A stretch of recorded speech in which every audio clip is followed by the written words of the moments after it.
more than a gaming town. We're a town where you can go skiing, boating, fishing. When you get to dance with these big cutthroats, there's nothing like it. That's a good fish. That's what we've been waiting for. The world-class cuisine, the incredible experiences, all the hotel options. This is the biggest cutthroat I've ever caught. Let's see yours. This might be mine too. We continue to say, hey, we're a destination resort for gaming and food. Well, guess what?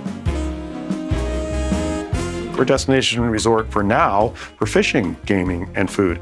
I'll tell you what, that's the biggest cutthroat I've ever seen. I encourage all the fly fishermen to come to Reno. You won't get an experience like this anywhere else.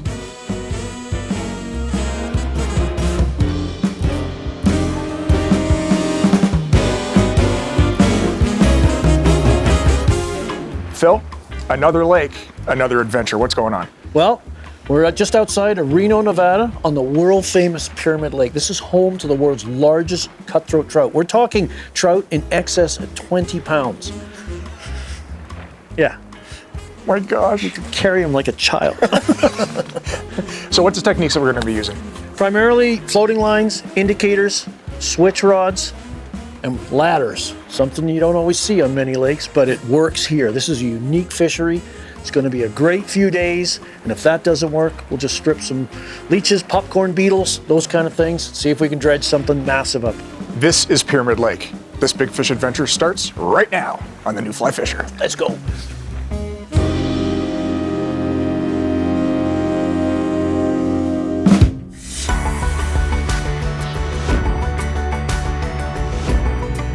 Ooh, that's a nice sized fish. Absolutely fantastic. Nice. Oh my goodness, that's the kind of fish they make stickers out of.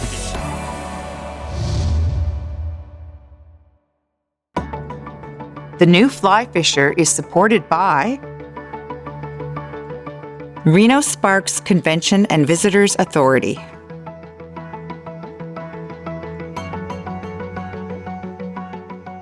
Scientific Anglers, Trout Unlimited, WeatherTech Canada,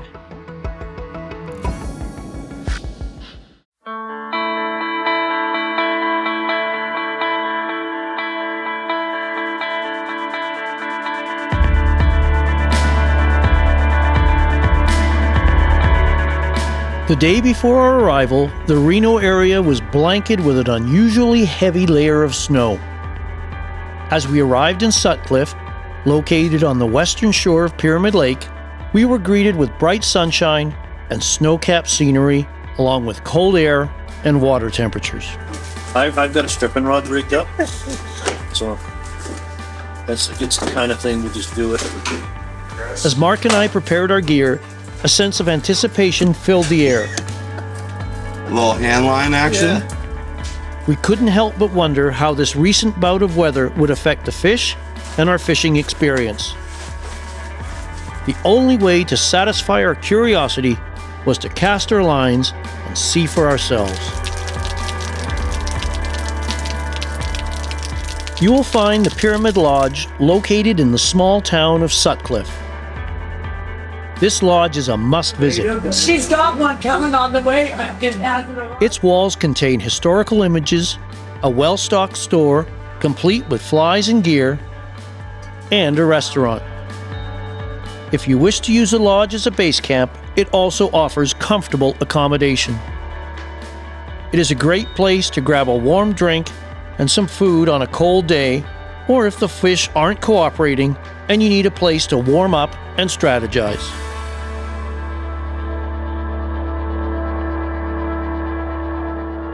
Contrary to what many might assume about Pyramid Lake, our first day began with something other than a sitting in a ladder chair. Trevor, our guide, had reports of fish cruising along a rocky shoreline, so we began standing along the shore with our boots barely in the water, fishing chironomid pupa patterns suspended below indicators.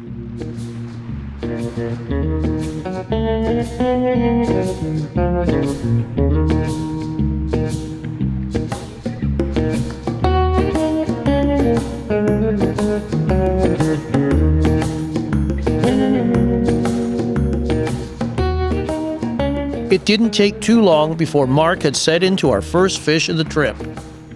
Home's here, actually. Home's here at the lake, just behind, well, actually where we met up this morning. Yep, we're on. We're on. There you go. Keep stripping or reeling. Keep that rod bent. Yep, keep reeling then. Yep, just keep reeling. Keep that rod real good bent.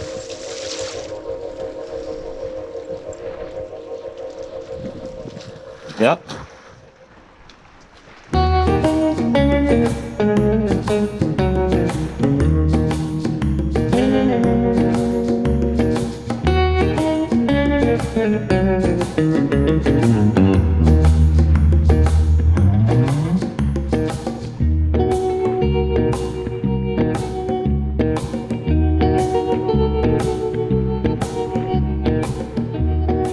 That's gonna be on the ball.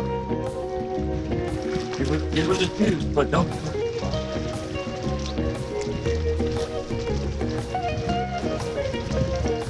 Yep.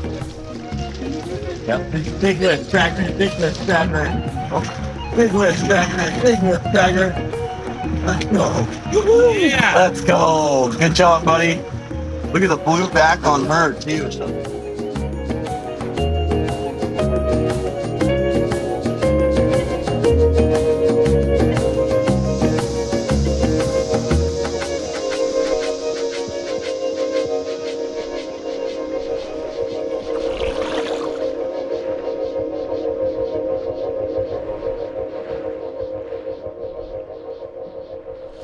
We're just starting out, fishing off the rocks. Pyramid isn't always about the ladders they're famous for. We're just using switch setup, 7-weight indicator, flies 5 feet down, big chironomids, waiting for a big summit or a pilot peak to pull them down. Pyramid Lake is a unique fishery. Most of our time is spent fishing from shore, especially here in late winter, early spring. The fish are cruising the shoreline. That's where you need to be. And one of the unique things is the rods we use. Switch rods are ideal for indicators. We can make long casts to reach out to the shelf where the fish are cruising. With the long rod allows good hook set on those long distances. It's a relaxing way to fish, just a big roll cast, and just let her go. And the shorelines behind us, like we have here today, they're kind of steep. And if you're single-handing, you're going to be using a lot of casts, and you're probably going to be banging your flies and your indicator off the rocks. So the switch rod, although it may seem a little foreign for lakes, it's ideally suited for pyramid. And if your local waters have these opportunities, you might want to consider shore fishing with a switch rod on those waters too.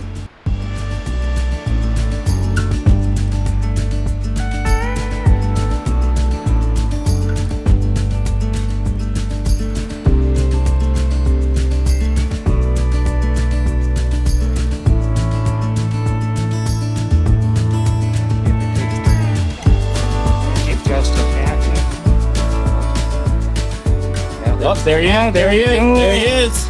Right tip up. Yep. Hey, Grandma. Keep the fish in the water.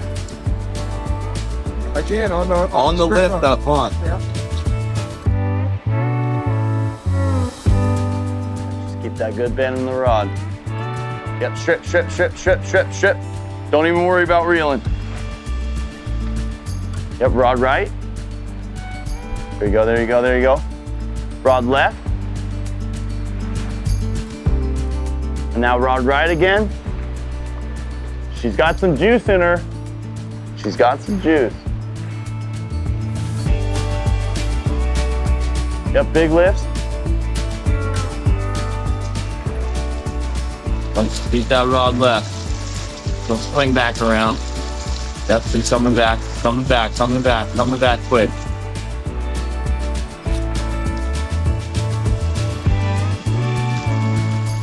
So strip down 2 more times. Yep, big lift.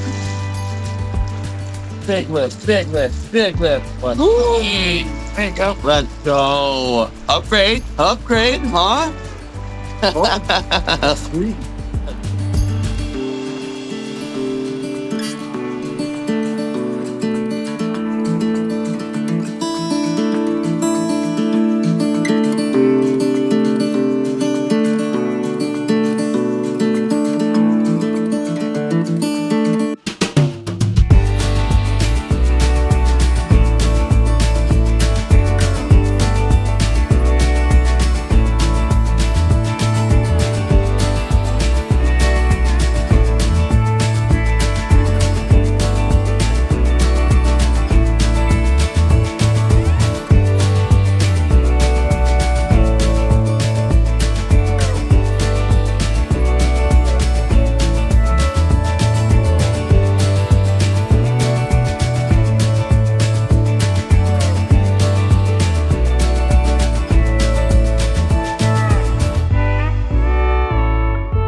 So Cole, this time of the year, we're using a lot of indicator setups. Maybe you can walk me through how you like to set your indicator rigs up, leader construction, indicator types, swivel placement, fly choices, those kinds of things. Sounds good. So we're using these indicator setups, which we use probably, 80% of the time out here. And how I like to rig up my setup, I'm gonna run from my fly line, I'm gonna run about 3 feet, 3 or 4 feet from my indicator to my swivel. And I like running 15-pound line, or you can go down to 12. And I like running a line through indicator.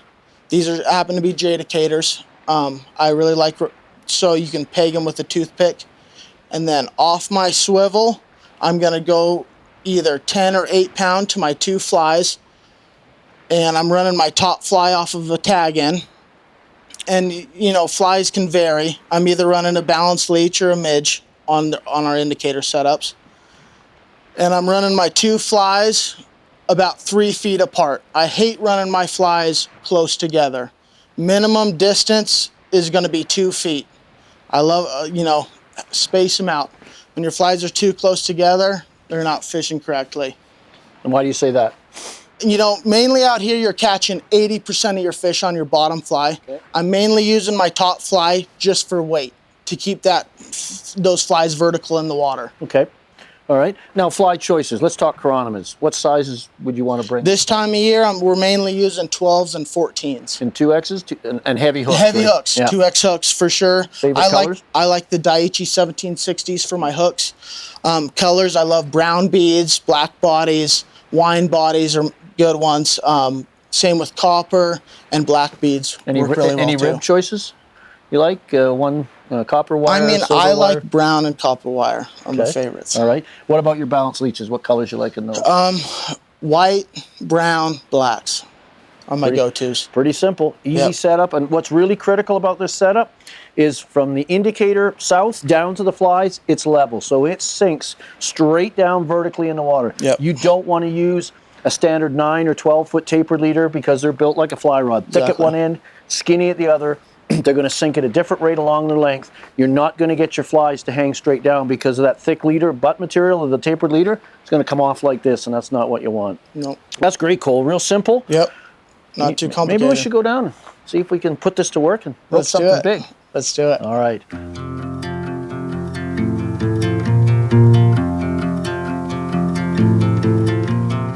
All right, Nico, tell me about Pyramid Lake. All right, so Pyramid Lake. Do we have a regulated flow in the lake? What's up? Mark's hooked up. Thanks, Mark. Thanks, Mark. Yeah, great job, Mark. Trying to do some work here.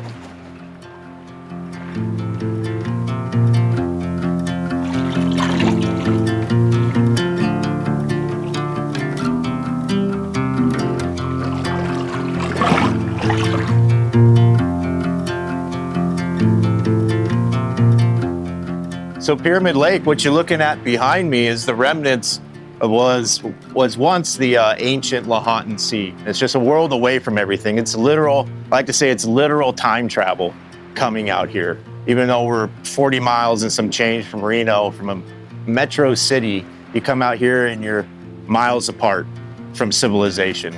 And you get to wade and see and smell what you would smell 10,000 years ago and catch the same fish that was here 10,000 years ago, and we love it. And we are on tribal land, so it is part of the Numu people. So this whole lake is surrounded by Paiute land, so we are guests on Paiute Nation's land, and we're excited about that. So Pyramid Lake is home to the world's largest cutthroat trout. And what does that mean, and why are they the world's largest cutthroat trout? First of all, the origins of this fish are guesstimated to be out of the Pacific Ocean about 30,000 years ago. So we're in a period of the Ice Age where we still had a lot of glaciers up north. We had a lot of water running, a lot of melt off, and we had a lot of connecting tributaries that could link this section of Pyramid Lake, then the Lahontan Sea, to such bodies of water such as the Snake River, which connects to the Pacific Ocean. So theory is basically they made their way, they migrated inland, and then as the Ice Age started to recede, into our current epoch, it cut off their waterways. What we're left with is Pyramid Lake. This is one of the last remaining bodies of water that's reminiscent of the ancient Lahontan Sea. It used to be fed by many tributaries, by Snake River, by glacier melt. Now it's only fed by one source, and that one source is the Truckee River.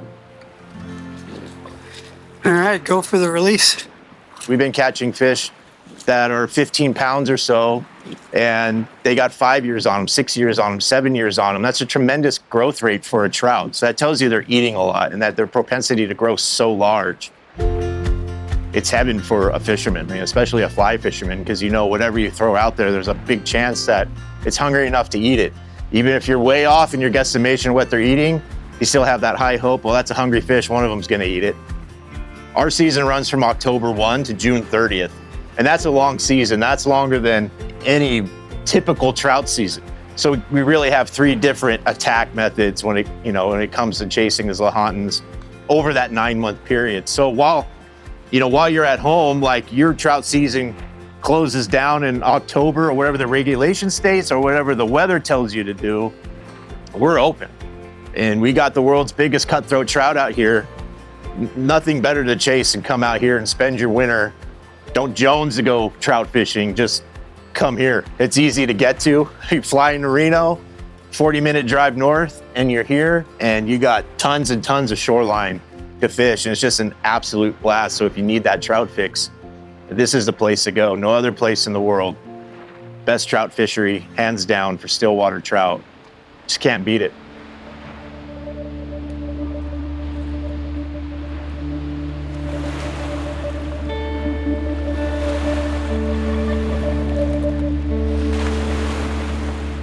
So Trevor, when you're on the water in a boat, setting indicator depth is a lot easier, but from shore, you never know how deep you're going to be. How do you figure out?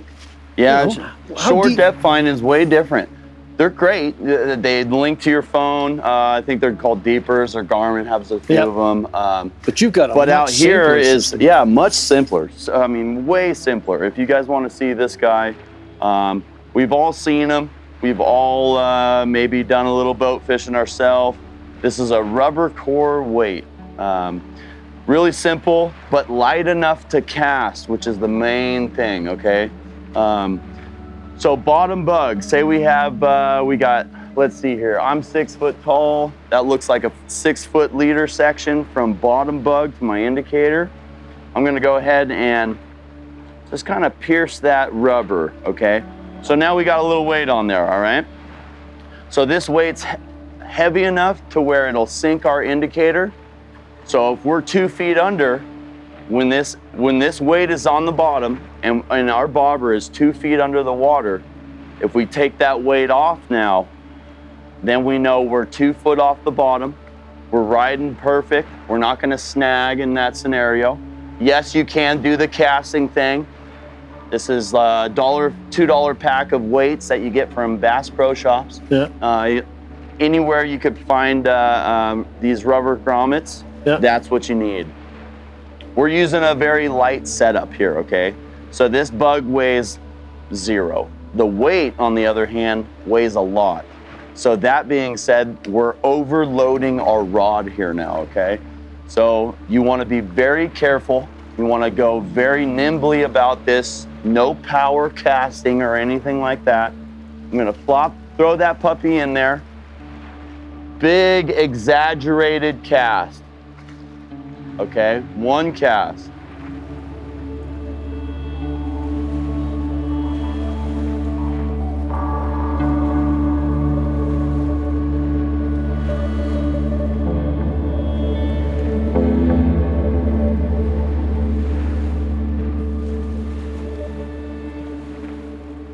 Two casts, plop down.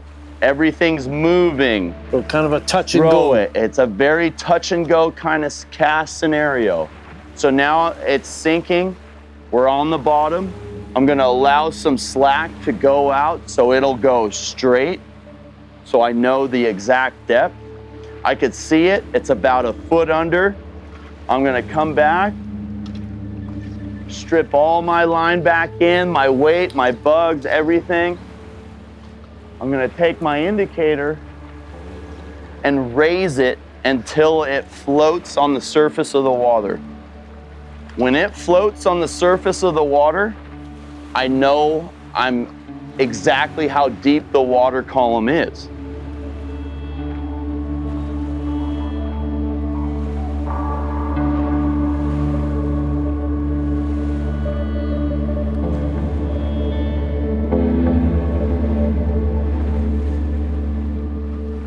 So now once I take that off, it'll be 4 or 5 inches off the bottom, all right? So now if I go from my bobber, okay, and I go down, slide my indicator down a foot and a half, I know I'm right there in the strike zone, about 1.5 foot, 2 foot off the bottom. The swells, the waves itself won't allow you to hook the bottom. You know you're fishing effectively. And all it takes, that's a 20-second ordeal. You take that weight right off the bottom, boom, put that back in your pocket. We have already slid our indicator down where we now think we are at, what, I'd say it's 18, 20 inches off the bottom or so. I'm ready to go. I'm gonna get my line out, get back into my casting zone where I just checked depth, and then I'm gonna start fishing. So that's a really cool tip. If you're ever fishing from shore, whether you're at Pyramid or your local waters, have that little weight on hand and use it to help set your depth. So it's not a mystery out there, you're not guessing, you know you're exact in your presentation. It definitely makes that guessing game very smaller. Yeah, more confidence catches fish. Simple as that. After a great start to our trip, we decided to move to another location.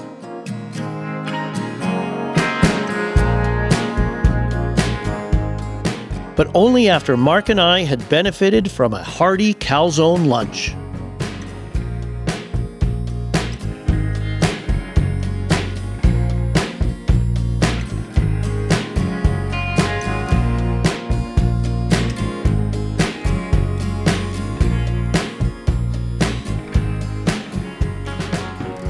So Rob, you're the owner of Pyramid Fly Company. Yes, sir. How long have you owned it? Since 2016, I originated it then. Okay, what was your vision for starting up a company here on Pyramid Lake? Creating a team. Yeah, because you just don't have guides, you have other staff as well to round everything out that you do. One big happy family. It is. You have a great team. They're wonderful to work with. I want to push more than just fish. I want to provide an experience, an escape for people, especially in this world right now, in this day and age. Yeah. Especially because of phones. Everybody's always racing, their mind, and you can't disconnect. Well, that's what the outdoors are for. We're fortunate to do it here, Pyramid Lake, home of the world's largest cutthroat trout. That's true. Where our small fish are what, 3 to 5 pounds, right? Yeah, puppies. Yeah, definitely. With lunch complete, Mark and I moved to a gravel beach.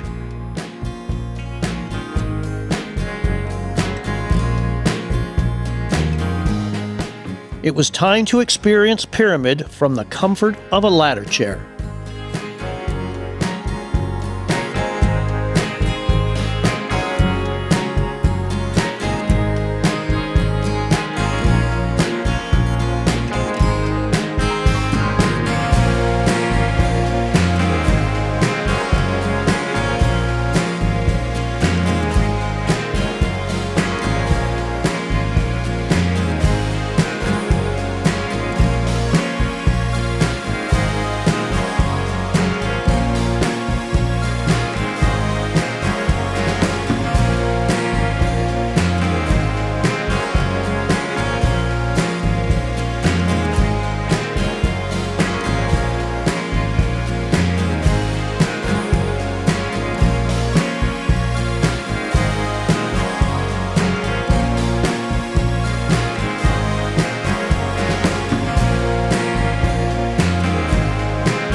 go. There you go, Bill. There's that Bill. Boy, Bill. Bobber just, I don't think it's that big, but it's a good starter. Good starter, huh? Yeah. Oh, yeah. Maybe not. Not ready for prime time? Big lift, big lift, big lift. There we go. Oh, there we go. Out of way, brother. Atta bro. Looked like it took that top bug. I think you might even be fishing under him. Oh, that's good. I got 2 browns on, so.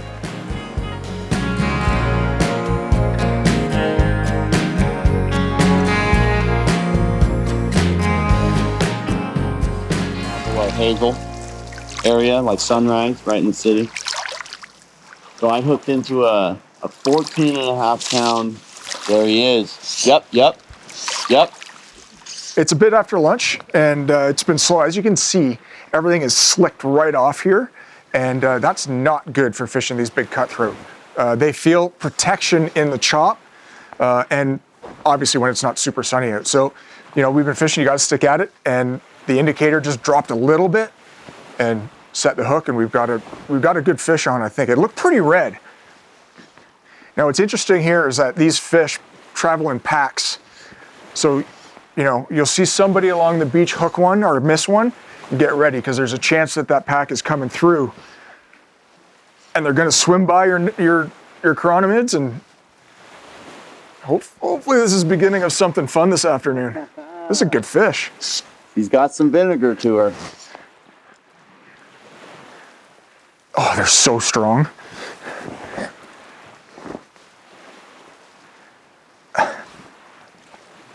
Oh. Good workout. Now you notice that I haven't put my line on the reel. I've learned from experience not to worry about your line. Fight mano officio. Because when you start messing around and not paying attention to the bend in your rod, that's when you're going to lose these things. Because these are barbless hooks. Oh, sweet. Let's go. Is that a Lahontan? This is a Lahontan cutthroat trout, but this is a Summit strain Lahontan cutthroat trout. You'll notice the darkerness to the body itself. It does have its adipose fin, the white tips in the fins itself, but you can see how rosy that fish looks. This is how these fish will look all year long practically. They will define their red rosy cheeks and their big lateral line. Real red. That's cool, that's fun. Super cool fish, great fish.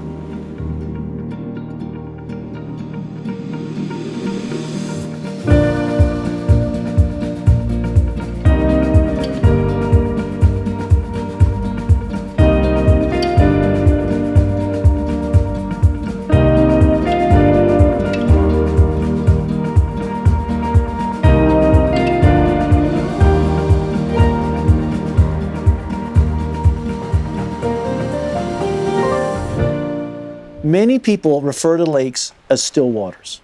And while the water in the lake certainly doesn't move like a river does, there's certainly movement, there's drift. And it's often caused primarily by wind. So Pyramid is a big body of water. When it gets rolling and that wind gets moving, this water gets moving, creating drift. And trout in lakes love to swim up current into that wind-induced current, get some oxygenation from that. That impacts how we present our line. We can use that current to swing our flies downwind into the fish, but we have to be careful how we do it. We're going to use techniques river and stream anglers use as well, when they're swinging wet flies, for example.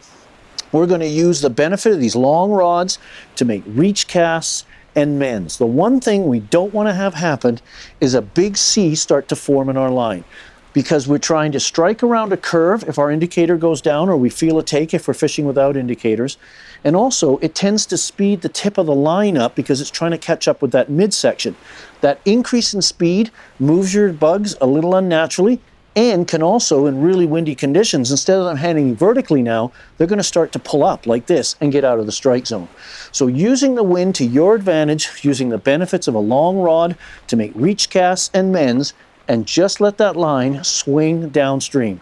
And the general rule is, the slower the wind drift, the more perpendicular to your body position, you make the cast. If the wind is strong, just like you would on a river with increased current, you're going to have to make your cast and presentation more downwind or downstream. You always want to keep your rod tip pointed at that indicator, so when it goes down, you're in control, you can set that hook and land that fish.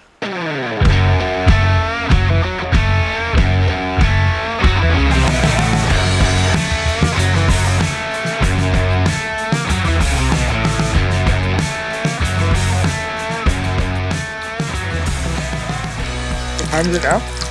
Love to have. There he is, Phil. I did that for you. You know, I did that for you. No, go for the cell phone. So this is the old cell phone trick. So Mark asked me what time it was. So my watch is buried about 6 layers down, so I reached into my pocket to look at my iPhone. Sure enough, that indicator is gone. And I managed to react fast enough. You're welcome. Thanks, Mark. No more stripping. No, sir. Coming to you. Big lifts. Big lift. Mega lift. Mega lift. Mega lift. Yoo-hoo! This is a good fish. Another perfect example of a summit strain fish. Yeah. But this could possibly be a wild summit strain fish. It does not have a clipped out of post fin. Boom. Beautiful, beautiful fish. Look at that.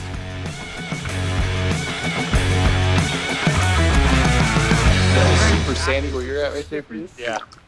Yeah, so don't you get paid to do this, bud? You know how to handle the gear by now? Oh, look what's on. There he is. Yeah. Oh, yeah. Well, it looks like we've got a summit here. Nice silver fish. But as you can see, it's later in the afternoon. It's almost 4 o'clock. And the wind has picked up just a little bit. There's a little bit of chop on the water. And that's, what now, 3 fish in half an hour. Exactly. Starting to pick up. Yep. Maybe one more strip. Nope. Fire it up. Yep. Try not to bow the rod. Yep. Ooh, that one's got some silver to him. There we go, there we go. So is that nice, quiet tension moment, you know? There we go, there we go. Big lift, big lift, big lift. Nice stab. Yep, yep, yep. Perfect, perfect, perfect, perfect. Early season pilot, nice chrome fish, clipped adipose fin, not really white tips, barely white tip to them. Not really defined. Almost looks like a steelhead. Almost does, yeah, absolutely. Just a gorgeous fish. And that's how sometimes they do it, man. They want to go, they want to go. You let them go. So Mark, end of day one. What do you think of Pyramid? It's not the worst place on the planet to wet a fly. I'll tell you what, Phil. I was skeptical about this style of stillwater fishing. Yeah. I thought it would be boring. It was anything but.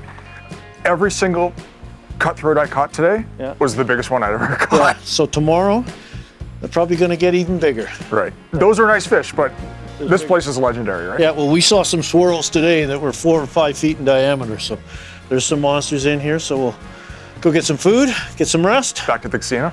Yeah. And then we'll come out here tomorrow and gamble again. There you go.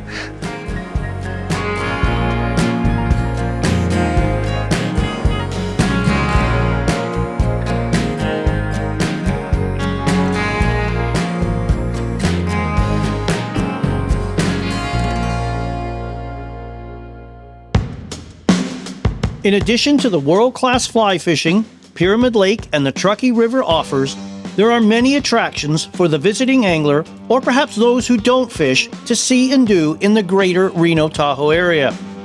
Reno Tahoe boasts diverse activities, from the thrills of casinos and shows, to the culinary delights of countless dining options, the enriching experiences of museums and brewery tours, the adventure of hiking, and the excitement of AAA baseball, which runs from April through until September. There is so much to see and do that the traveling angler may struggle to squeeze it all in.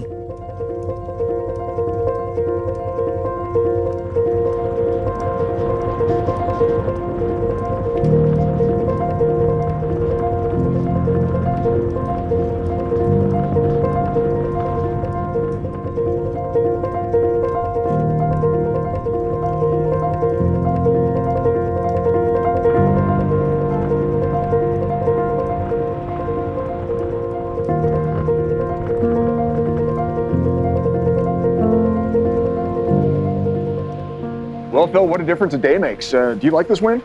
Yeah, I do. Temperature's up, which is nice. It's a little bitter and cold, especially at the end of the day. But this wind's probably going to bring fish in, cover that chop. It's going to bounce our flies around under the indicator. So this wind will actually push bait fish in, right? Yeah, push them in. They just come into shore. They feel safer. You know, right now they're at this time of the season, they're close to the shore. Yes. They're going to, some of the larger fish, the mature fish, are going to start heading down towards the hatchery to spawn. So they're kind of congregating along these edges and moving down. So this looks very promising. Another day at Pyramid Lake. You ready? Yeah, let's do it. That's all right.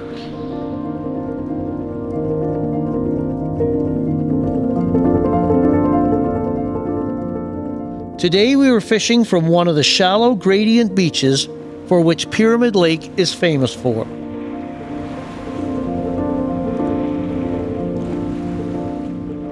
To reach the ledges Trout cruised along, Mark and I needed to get into the water. You could certainly wade, but the 40-degree water temperature makes fishing out of a ladder chair much more sense, while also providing greater comfort. So if you're doing any research on Pyramid Lake, one of the things you're going to come across is the use of ladders or ladder chairs. What's that all about? Seems strange, it seems foreign, as we don't use these a lot on my local lakes for sure, because the bottom just won't handle it. But the bottom here is firm, the chairs are stable. But what they really provide is your ability to get out to the edge of the shelves without having to wade up to your waist or your chest in really cold water. Believe me, they may look foreign, but they work extremely well.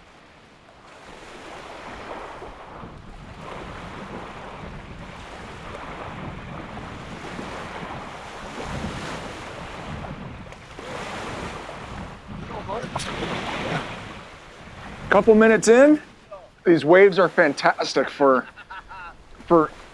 animating these flies underneath the surface of the water. It really gives them a lot of motion. Whereas yesterday it was dead calm, and we actually had to animate the flies ourselves. So this is perfect weather. 10 minutes in, we got our first fish.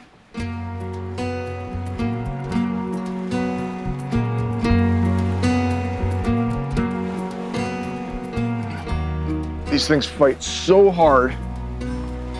And the great thing about fishing these fish is every time your bobber goes down, you never know what it's going to be. It could be a stud cutthroat. Imagine a 20-pounder. Oh. Nice. Oh my gosh, what a fish. Big lift. Yeah. Big lift. In the net. Go. There we go. Good job, man. Good way to start the day.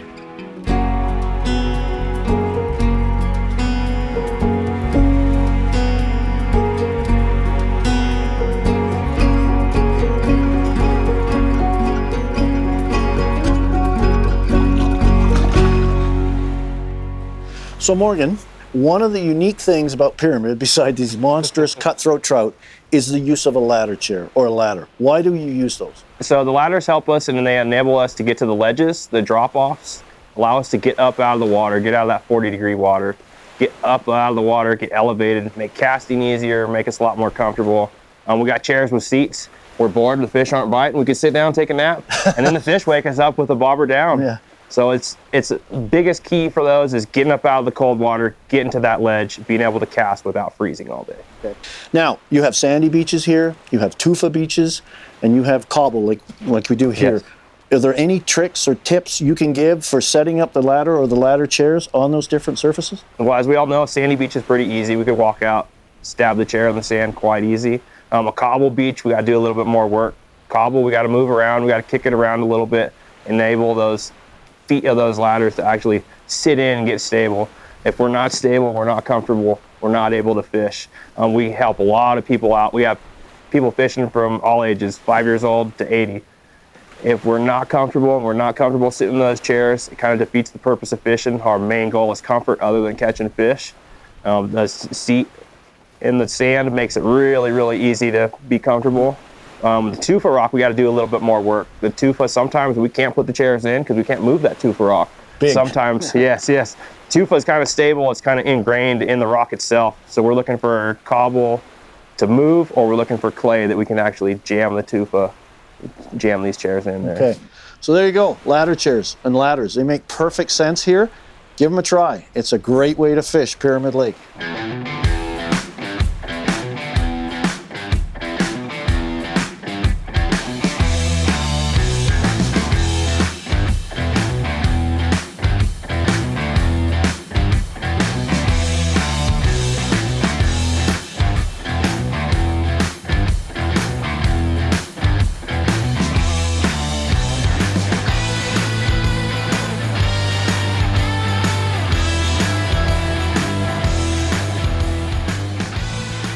It just feels so good when that bobber goes down. Now, what's interesting is with the wind in here today, it's not unlike fishing a steelhead stream, right? You're watching that indicator for any unnatural, oh, he came off. Watching that indicator for any unnatural movement, right? If there's anything that looks weird, lift and set the hook. And we're just swinging. We're swinging with the current and letting it come through, and it's so far, it's been fantastic. Now, I just lost that fish. So a good practice is, you gotta ask why. Did it just come unbuttoned, or is there a problem with the bugs? So when you do lose a fish, check to see if your hooks are still straight. Oh, yeah, they're sharp. And make sure that everything's in order. There's no grass on your bugs. And yep, everything looks good. Here's the fly that I'm using. It's a chironomid pattern, black on black with a holographic throat. Barbless hook, tiny little chironomid. It's hard to believe that such big fish, even though we've caught so many, hard to believe that such big fish would eat such a small bug.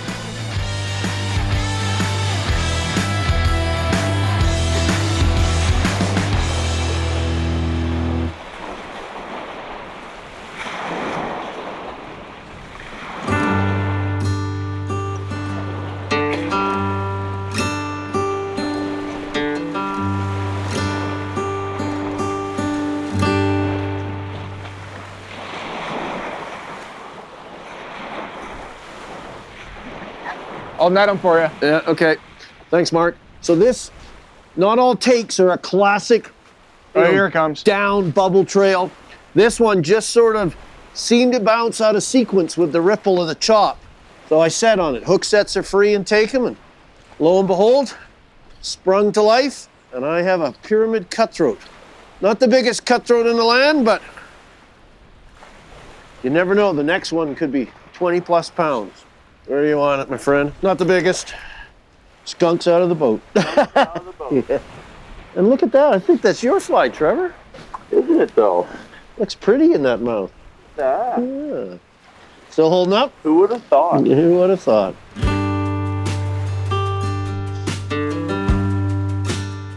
So Trevor's taking his glove off. Fish handling is crucial here, no matter the size.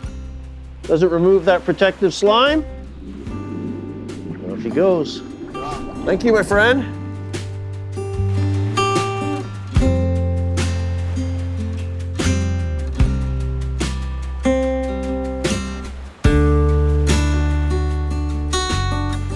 I think with the visibility of Pyramid Lake, it's really putting Reno on the map of an actual fishing community. We have a great presence within town. Pyramid Fly Co. is someone we've partnered with to kind of expose that to people, to realize, hey, there's right in our backyard, there's humongous trout out here that you can catch, on any day. You have the river that runs through town that has opportunities for fly fishing. You have Lake Tahoe right up the hill, which is another 45 minutes away for another fishing opportunity. So there's a lot of opportunities in the surrounding area that a lot of people probably don't know about, and we'd love to get that exposure out there and on the map to realize, hey, we do have a lot of options in Reno, and we have places to take care of you along the way. We cater to the needs of the traveling angler in a few ways. We have transportation to and from the airport, which makes it very easy. It runs every 15 to 20 minutes, so it's an easy transport from the airport to the row. We'll accommodate any bags, fishing gear, anything that you need, we can accommodate. We can set up transportation if need be. We can get out to the lake if you don't have a rental car, so we can get you to and from the lake if you want to set that up.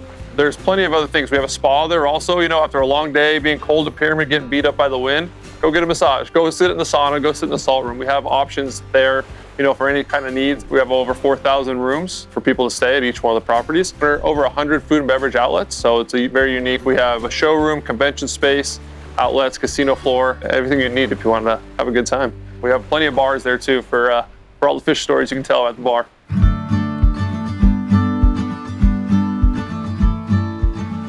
Whether I'm fishing single hand or switch rods, like I am today on Pyramid, the roll cast is your best casting option whenever you're using indicators. Indicator systems feature often long, thin, tangle-prone leaders, indicator on there, a swivel, multiple bead heads. Just not a good thing to overhead cast. So the roll cast is your friend. There's a few things to think about when you're doing the roll cast. Remember, the roll cast is basically just a forward cast. So the line must stay on the water. So you're going to drag that rod back, even with a low, almost parallel to the water, to keep that line on the water. It's the friction of the line on the water that helps load or bend the rod so it'll cast properly for you. You can only cast in the direction the tip of the fly line is pointing. So if your fly line tip is not pointing where you want it to go, you need to reposition that line, that anchor, by manipulating it with the rod tip. Once you're ready to go, you're going to bring the rod up, almost beside your ear, so the reel is like you're answering the phone. You're going to let that D-loop form. Remember, with a short D-loop, you're going to need a little bit more push. With a larger D-loop, less push. And you're going to let that push it forward and let it turn over. The fly line travels in one plane. The rod tip, the travel of your rod and the rod tip must travel parallel. Think of it like train tracks. If you incorporate those techniques and tips into your roll cast, you're going to make a perfect cast every time.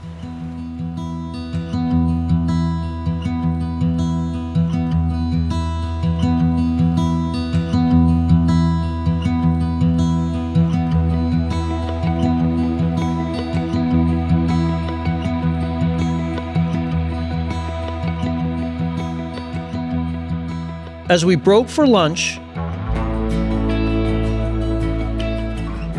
our guides learned that another location just south of us was holding fish. It would be crowded, but the potential rewards would make it worthwhile.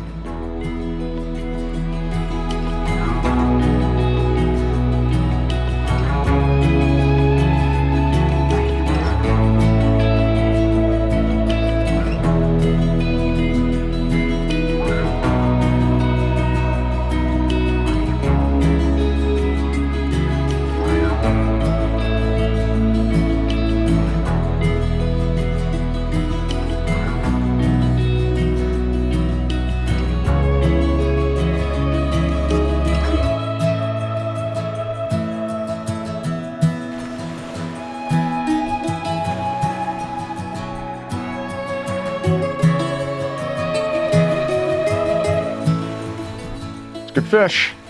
It's a fish.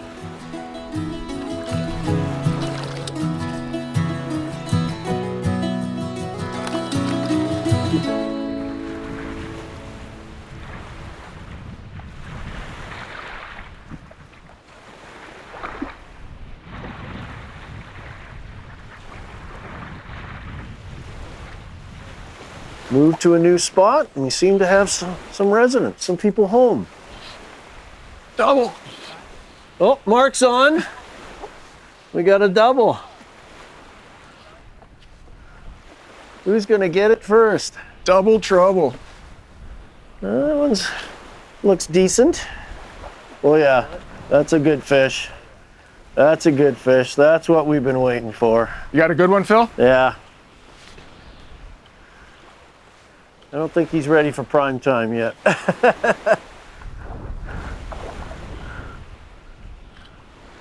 We're gonna lift that head up for you. Yeah, he's still got his, he ain't quite tired out yet. Oh yeah, it's crazy. Look at that thing. It's got a big fish, man. That's what you come to Pyramid for. Come on, head, get up.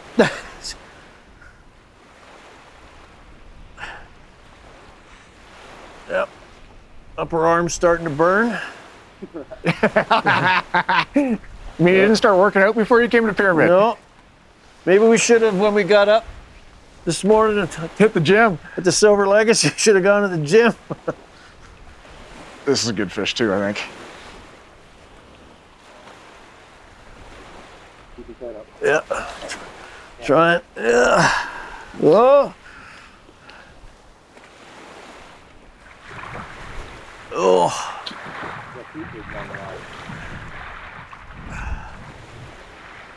Oh, jeez.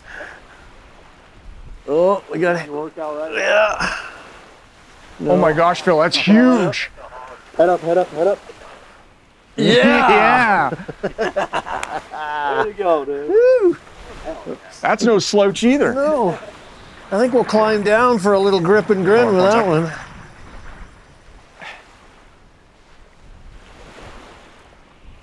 Nice. Oh my gosh, that's the biggest cutthroat I've ever seen.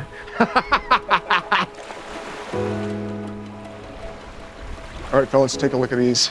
Not a bad location change. No huh? way. Double Listen, header. I'll tell you what. This is the biggest cutthroat I've ever caught. Let's see yours. This might be mine too. I'll tell you what, that's the biggest cutthroat I've ever seen.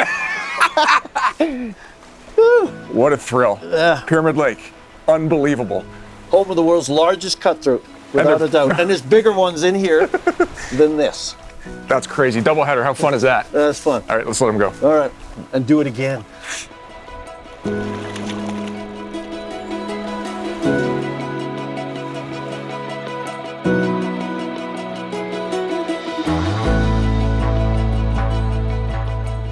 It's amazing how chilly it gets when the sun goes below the mountains, isn't it? I know, but those cutthroat, they keep you warm. They totally do. What an unbelievable day two here at Pyramid Fly Co. on Pyramid Lake. It was one for the ages. It was. That double header, I'll remember that for a long time. That was super fun. And we still have tomorrow and the next day. And the next day. So let's go back, get warmed up, get some grub, get some rest, so we're good and strong for tomorrow. We have an early 5:30 day tomorrow. We do?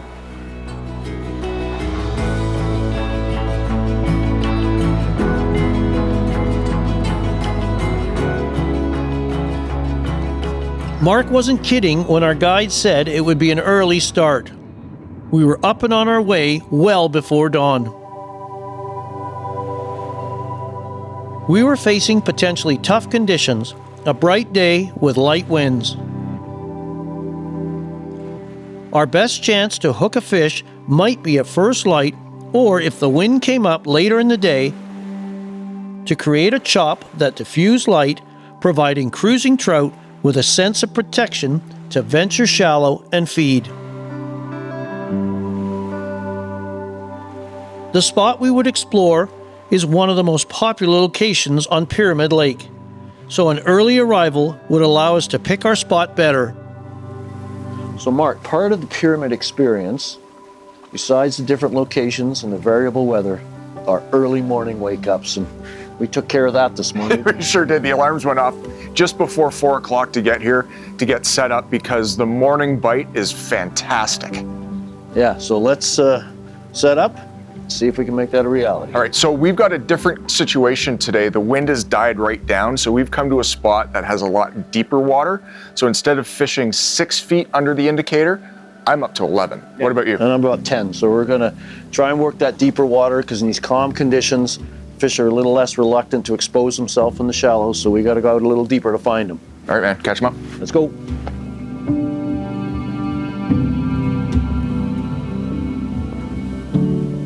Using a two-handed rod is a lot of fun, and for those of you who are looking to try it for the first time, or those who are new to it, the guides at Pyramid Fly Co. have given me 4 tips that have really helped me out this week. Number 1 is grip position.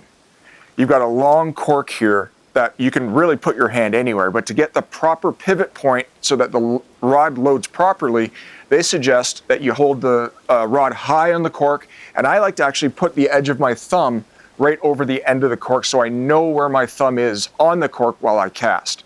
Number 2 is the pivot point of the fly line, the loading point. As you can see, the running line turns from yellow to black to the shooting head, which is blue. This section of 3 feet of fly line is where you want to have right in the middle of the tip of your rod. That is designed to load the line properly with the rod to shoot it. Number 3 is to slow down. When you make your big sweep across, you know, you really want to do everything deliberately and slow, like literally this slow. Form your D-loop and then use your pivot to shoot it out. So slow is the key on a two-handed rod for newbies. Number 4, once you're done your cast and you want to restart your second cast or your next cast, again, keeping with the theme of being slow, you want to be able to sweep that line low and slow. The reason why is because you've got 2 chironomids under an indicator. If you do it slow enough, if you sweep slow enough, it'll slowly raise those chironomids up, making it look like they're emerging, and that just could be the trigger to get these big cutthroat to eat.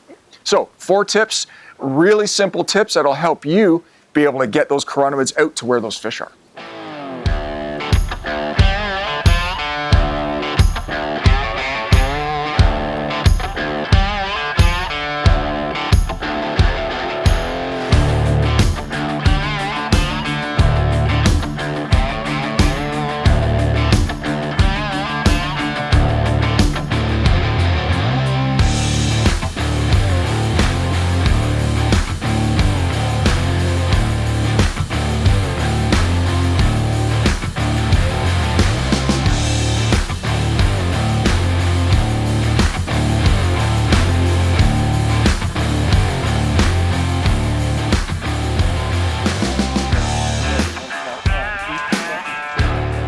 That's the ticket on 5-pound gauge. This is once in. We get this. It's been a slow morning, I'm not gonna lie. We've seen a lot of fish porpoising out here. We've been varying our depths to try to figure out where these fish are. And you know, a couple hours in, finally come tight with one. And yeah, you just gotta put your time in with these cutthroat, and looks like a good one. But it goes to show, you know, on slow days, once the weather changed, as you can see, there's some chop on the water now, which we didn't have all morning. And, you know, that gives that undulation to the fly, which makes it dance underneath the surface of the water. And it's hard to do. It's hard to not to look away and to be preoccupied by the beauty and by Pyramid Lake and all that stuff. But you've got to watch all the time, because you never do know when that bobber is going to drop. It's funny because we were talking about the look away, bobber down phenomenon. I call it a dimension, actually, because as soon as you look away, you know that bobber is going to drop, or you have a sandwich, or you go to the bathroom, or you check the time. So you always have to watch. It's fun being up higher. You can see it all happen, hey? Don't mind me, Phil. No, I'm just trying to not screw this up. Thank you. It's funny, you know, you see fish all throughout this little bay, surfacing and porpoising and running around, and you know it's gonna happen at some point. And these fish are not slouches in any way. You stay away from there, dude. Watch these rocks out in front of us. There we go. I do not want to lose this fish. I do not want to stand on my fly line. These rocks are brutal. Now, when you're fighting big fish off the reel, it's important to have your fly line underneath your index finger and between your middle finger, because that is effectively your drag at that point. And you can just loosen the pressure off your fingers if that fish wants to run, or conversely, you can feed line through your fingers just like that.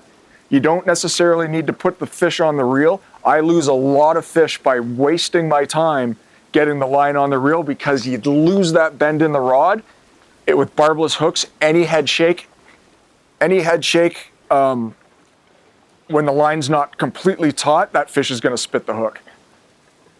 He goes right, you lean left. He goes left, you lean right. Tire him out. And he's starting to come up now. Oh, what a fish, man. Over 10 pounds. I like it. I'm lifting, man. Yeah! Woo! Way to go, Mark. Let's get some pictures with this guy.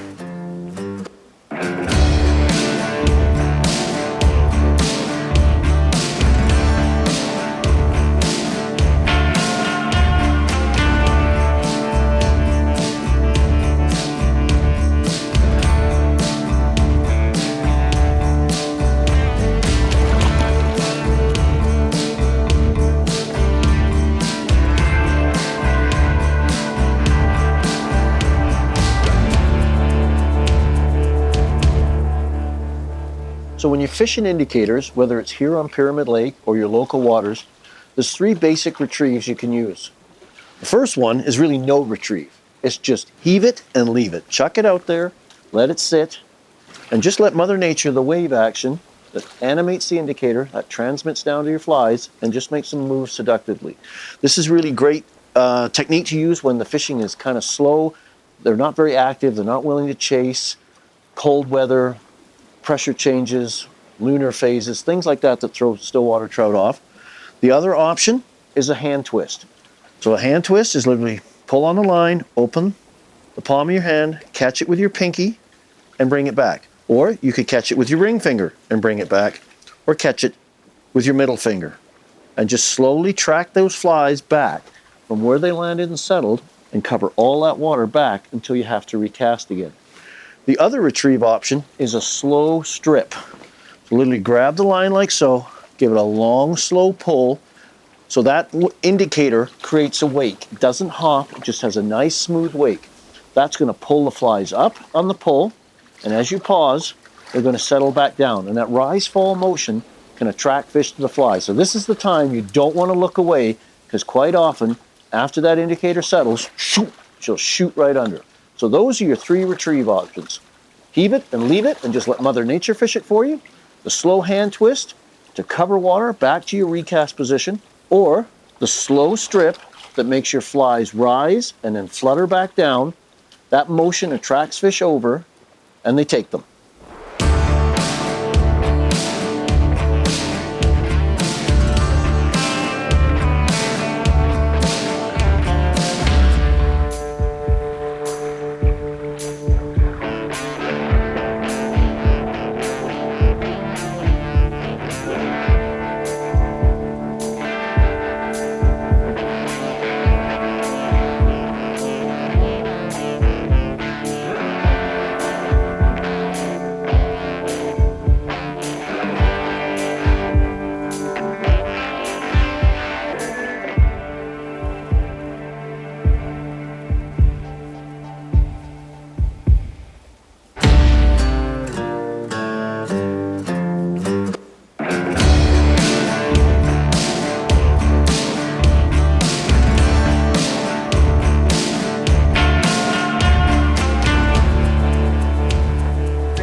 Like that, you shoot that down with your cattails like on the twin.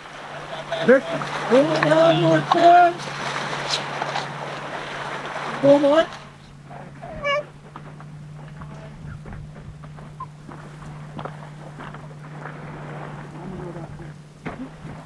It's been a tough day. Not gonna lie, again, it's been a tough one, but you gotta keep at it. And as you can see, the wind has changed. Speed, it's actually quite windy, which is great for this fishery. Whoa. I got Larry here to help me, and as soon as I set that hook, that dog was right here. So we're gonna see what we've got here. He's not playing big, not digging down, but with these fish, you never can tell. Oh, there we go. I just spoke too soon, didn't I? Larry, you're good. Let them take line when they want to take. Larry, the line. Let them take line when they want to take line, and then when they come back at you, strip, strip, strip.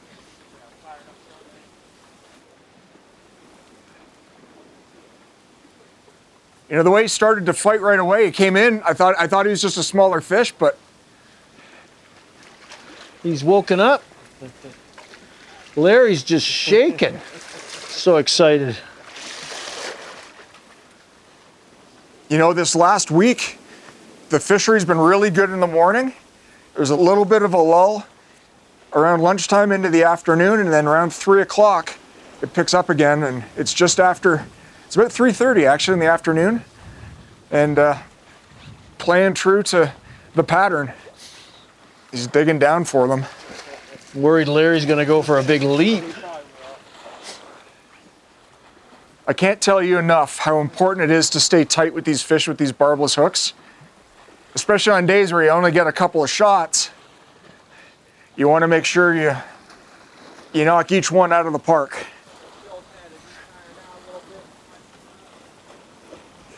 Yes. Got him. All right, let's take a look at this guy. How do you like that? So good. Larry likes it. Okay, Larry, we'll let her go.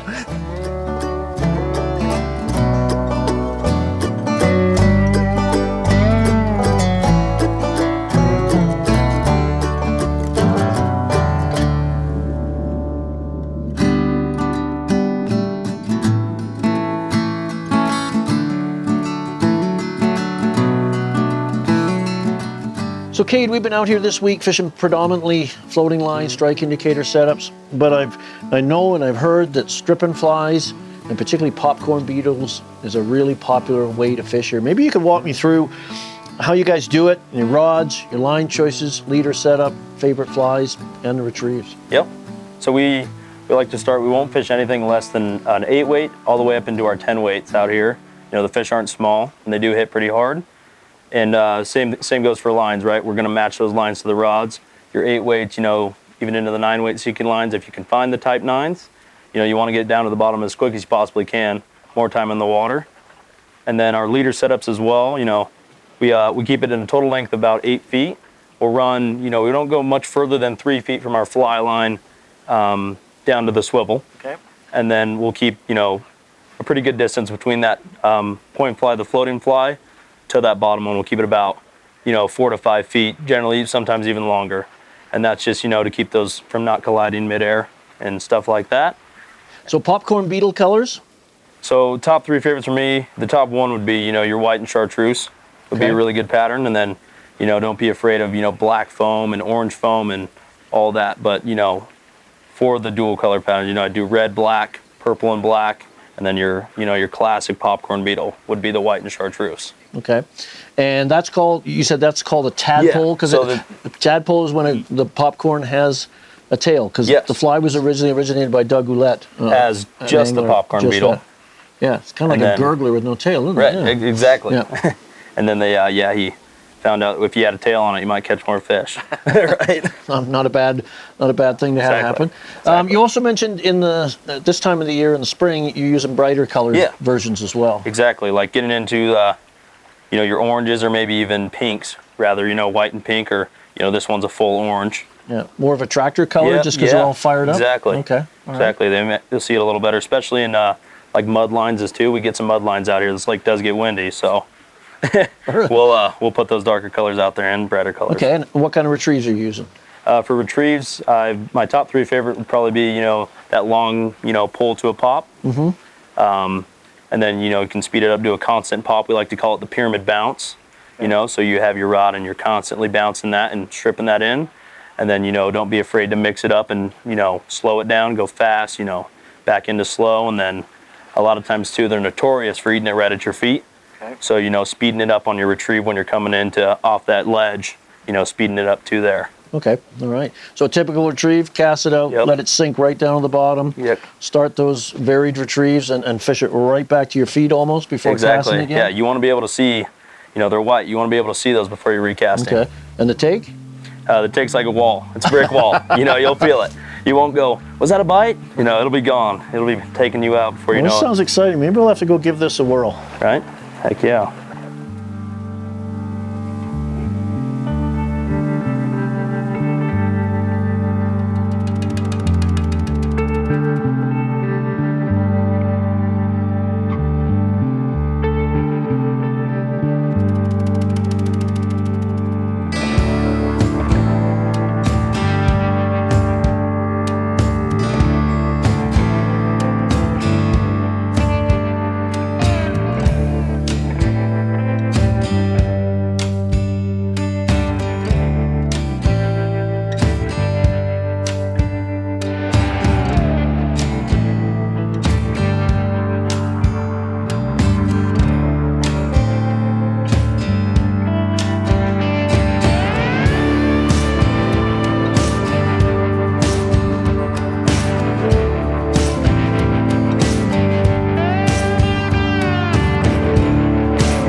That's a big fish.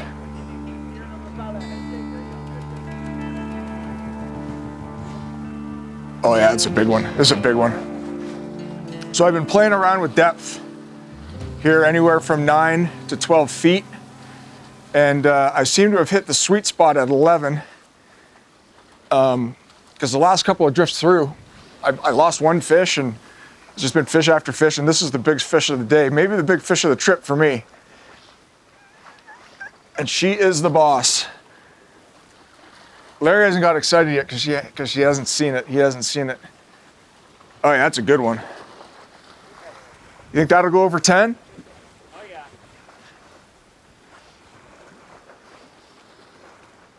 Oh my gosh, it's huge.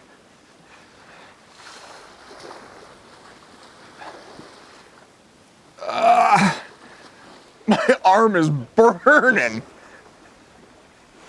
I'm not complaining, Phil. Still not ready, man. Oh, don't do that. No, no, no, no, no, no, no. No, no, no, no, no.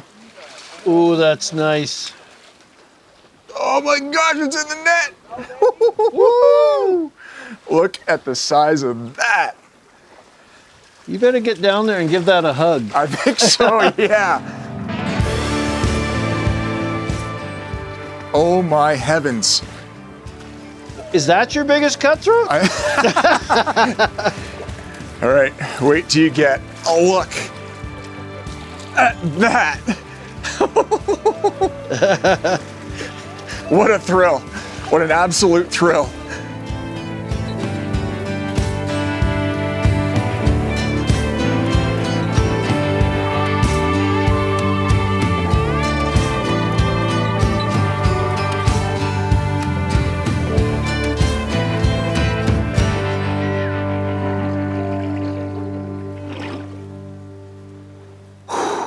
So Mark, yes. Years ago, my wife and I took my kids to Disneyland. And when it was time to go, they were not very happy. I know exactly how they feel. This has been incredible. It's been unbelievable. Where can you go and legitimately catch the biggest cutthroat of your life every day? They just kept getting bigger and bigger So and you bigger. said, this is the biggest cutthroat of my life. Next day, this is the biggest cutthroat of my life. It was a thrill. It was incredible. We want to thank Rob and his team. They did a fantastic job, from helping us out to the lunches, to pointing us where to go. Everything was unbelievable. We hope you enjoyed today's show, learned a little bit more about fishing from shore and fishing in this magnificent place with these giant cutthroat trout, skills and tactics you can use on your local waters too. For more information on this episode and others in our series, please visit us on the web at thenewflyfisher.com. And don't forget to follow us on Instagram, Facebook, and YouTube. We'll see you next time. The New Fly Fisher is supported by Reno Sparks Convention and Visitors Authority,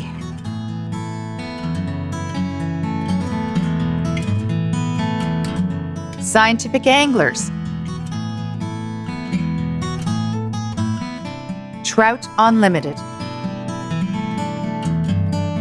WeatherTech Canada,